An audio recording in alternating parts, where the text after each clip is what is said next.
Emiru, a top streamer on Twitch who is famous for her content in gaming and just chatting genres, has been in some hot water recently after a certain take she had on stream.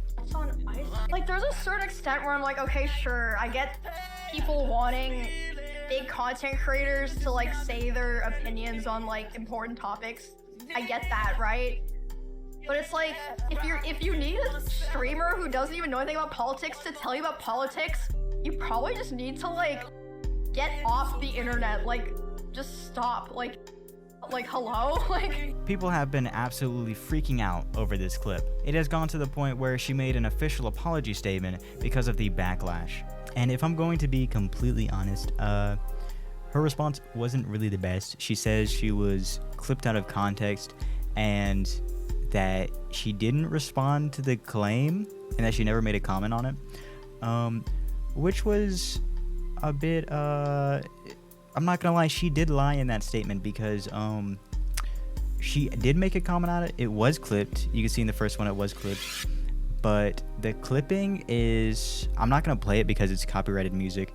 The clipping was her being confused on what ice is, and then she like takes a second, she like sips whatever, and then she like goes into that statement. There's nothing in between. She's not responding to anything else. She's responding to the ice statement. But I do have some opinions on that. I feel like she shouldn't have responded in the first place, and I feel like she shouldn't have needed to respond, but I'd just like to make it clear she did lie in her response post. And I'm going to be completely honest with you here. No holds barred. I think this entire situation is overblown, and it seems to me that the people against Emiru here are terminally online opportunists who don't understand how content really works. Here's why. When it comes to content on any platform, but in this instance specifically Twitch, one must pick a niche, a category of content where they specialize, especially in today's age. Content of old used to be generalists and personality figures who were able to gain audiences that will watch virtually anything you put out despite the circumstances.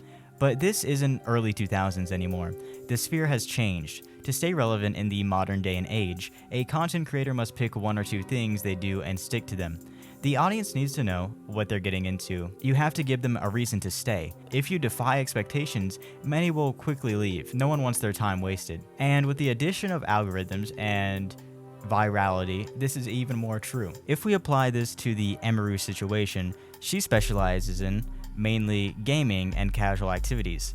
None of her content is serious. None of it is particularly groundbreaking. It is the type of stuff someone would put on in the background while doing some other activity and not really paying attention. If you notice all the descriptors I mentioned, none of them included serious modern political debate. No one is clicking on Emiru to get their political takes of the day, and no one should be.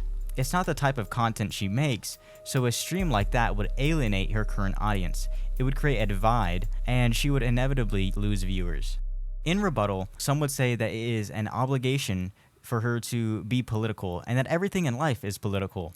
And while that statement may have some truth to it, everything everyone makes is a reflection of their life outlook in some way. That statement is a misrepresentation of reality. If everything you tuned into was a hardcore modern political debate, then everyone would make literally the exact same content and everything would be stale. I mean, that is literally the dictionary definition of genres. A comedy is not going to be the same as action in terms of movies, and the same is true for internet content.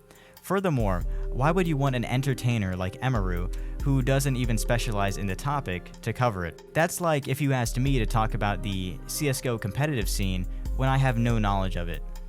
I would literally be like, yeah, so right here is where he does the thing, and he's like around the corner, and he's trying to like look out for someone, and like you can tell that he's really doing a strat here, and yeah, so he basically he shot the guy, so you know, it kind of worked. Not very insightful, is it? But despite this basic concept of entertainment having genres, many people have some disagreements with the way Emiru approached this situation. Caseytron, another prevalent streamer, one that specializes in the political sphere, essentially said that Emiru was weird and appealing to incels. She's like a pick-me for like incel freaks.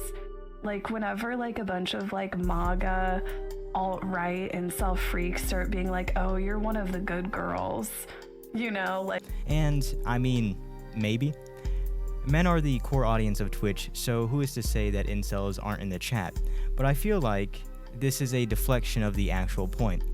Now, this is purely speculation, but it seems that instead of responding to Emiru's actual point, Caseytron has decided to deflect and spout buzzwords. Caseytron, being a political streamer, is probably quite hurt by the assertion that she may not be the almighty authority figure that she wants to be.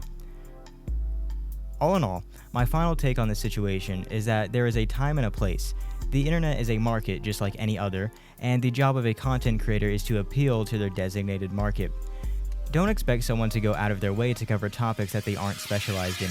And if you are a streamer, like Emiru, you should probably think of your brand before making statements like this. You have no reason to participate in this discourse, and it could lead to negative consequences down the line. If you enjoyed the video, make sure to like and subscribe to become more zen. I'll see you all in the next one, and have a good day.